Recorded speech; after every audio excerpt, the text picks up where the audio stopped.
Back in their folder.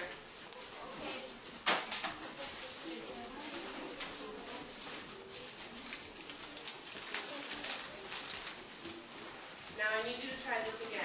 Take out those packets as silently as possible. I will look for table packets.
Note cards on top of their computer.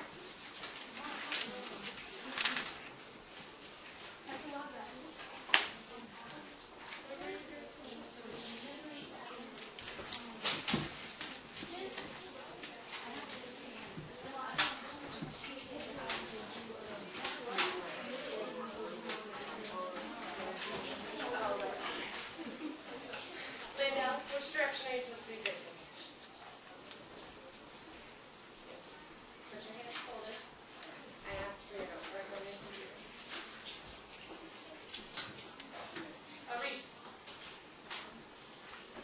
Pencil down. I didn't say to get out your pencil yet.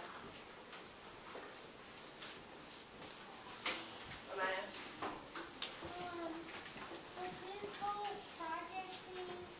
Let's wait on that. Give me 5 minutes of your attention. Alright, scholars, while you, as an example of a biography in video form, this is a short video about William McKinley. William McKinley was one of our presidents, and he was from Ohio.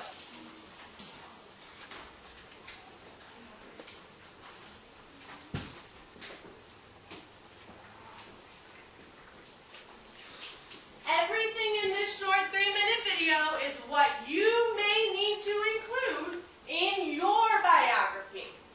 So pay close attention. Amaya, will you turn off the lights, please?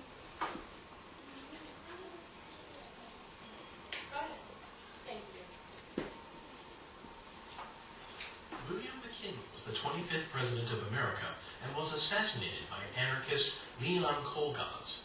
During his term in office, America became a world power for the first time, and President McKinley led the U.S. during the Spanish-American War.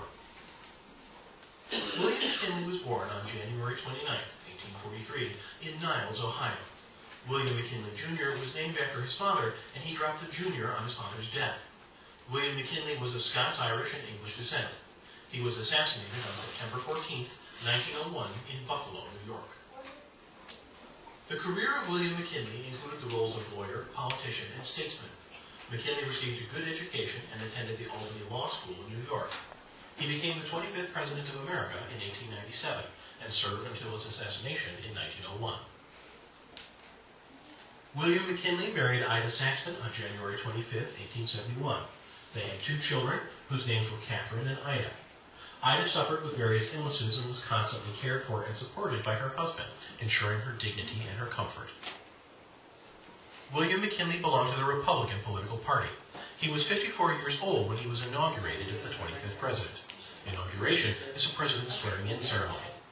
G. Hobart and T. Roosevelt stood as vice presidents. William McKinley was 5 feet 7 inches tall in height, had a brawny physique, and weighed approximately 200 pounds. He had brown hair, gray blue eyes with bushy eyebrows, and a fair complexion. During political campaigns, he wore a red carnation in his buttonhole for good luck. He had intended to become a Methodist minister, but became the hero of the Civil War, and Colonel Rutherford B. Hayes became his lifelong friend and mentor. During his lifetime, he played a key role in major events of the era. William McKinley was instrumental in leading the nation during the Spanish-American War of 1898. He oversaw the annexation of Hawaii, which marked the end of a long internal struggle between Native Hawaiians and white American businessmen for control of the Hawaiian government. The U.S. helped to suppress the Boxer Rebellion and called for an expanded open-door policy, allowing full trade with all of China. The William McKinley assassination occurred on September 6, 1901, inside the Temple of Music, which was part of the Pan-American Exposition in Buffalo, New York. He was shot twice by an anarchist named Leon Kolgas, only moments after handing the girl his lucky red carnation. He died on September 14, 1901, in Buffalo, New York, and may have been saved if doctors had known where the bullet was lodged. In 1907, Buffalo dedicated a 96-foot-tall marble obelisk in Niagara Square to McKinley's memory. So ends our short biography about the life and presidency of William McKinley. During his term in office, America became a world power for the first time. The next U.S. president was Theodore Roosevelt.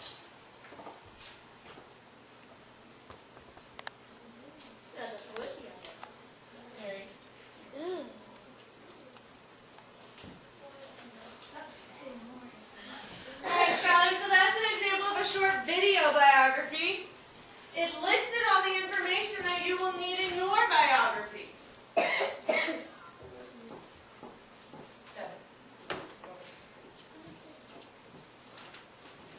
Who can remind me what we talked about when we talked about our sources yesterday?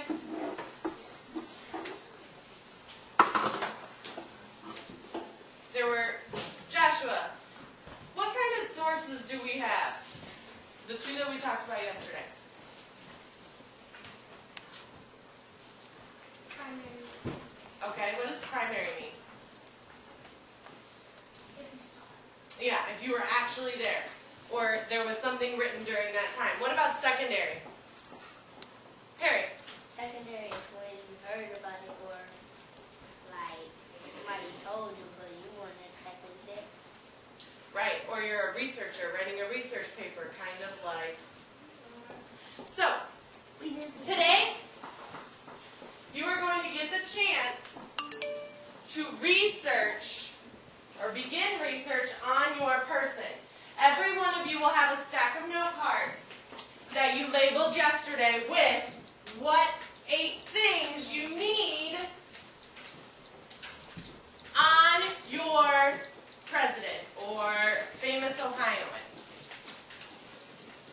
Hey, Lenny, knees under your desk. Let's everybody do a star check. Let's get our knees under our desk, our bellies to the desk, so our chairs should be scooted in. We don't scoot our bodies. Hands folded. Eyes on me.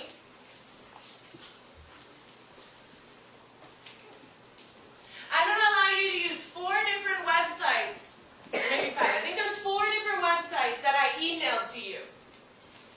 I will show you how to retrieve those after we're done talking about them.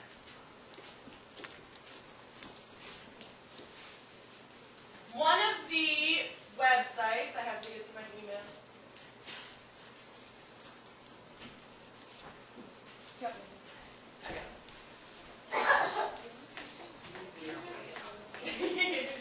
I just forget.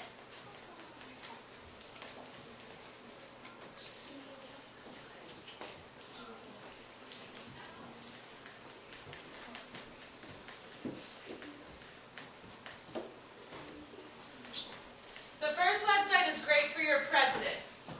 So those of you who have a president, like William McKinley, like William Howard Taft, like Theodore Roosevelt, I think was one. All of those. What is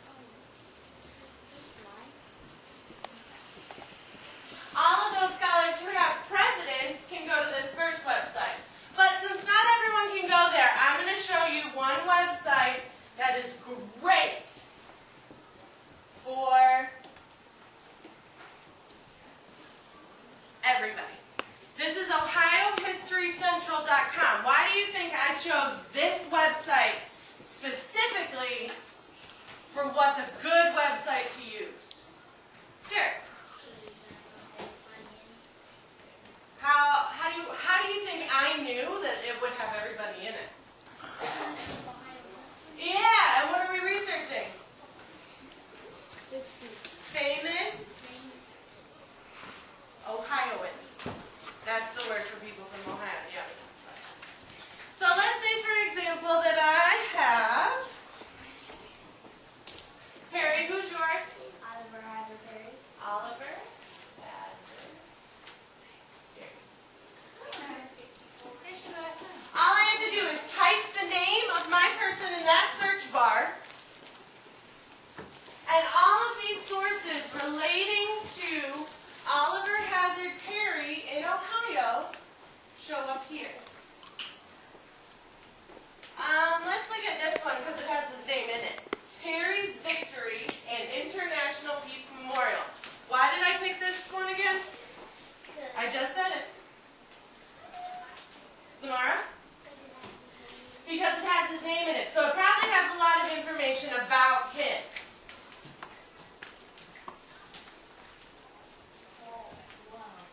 Now it's a lot of words. But if you take your time, you should be able to read through some of this and find the important information. Do we see anything here that could relate to his birthday or death date?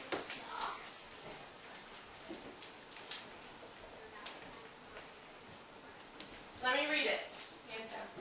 Perry's Victory and International Peace Memorial commemorates the Battle of Lake Erie, a pivotal naval engagement between British and American forces during the War of 1812.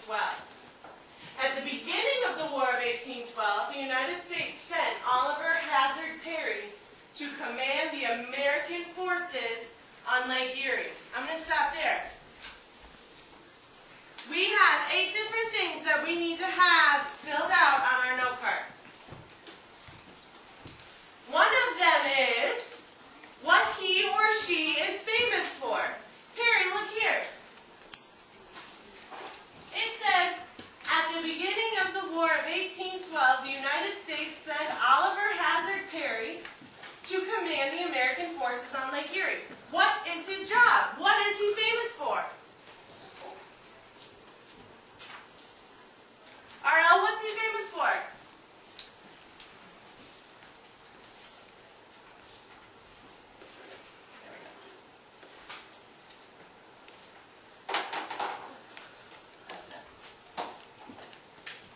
I read it twice. Were you listening? Maybe you should keep your eyes here. Jason, what is he famous for? He was famous for battling for Lake Erie.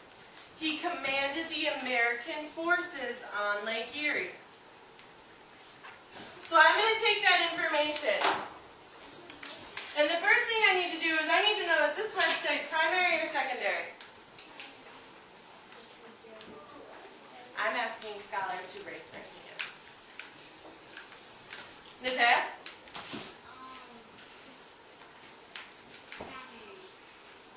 Was this person actually there who wrote this article? Because they're talking about a memorial, something that was built after the fact. Something that remembers somebody's memory. Why?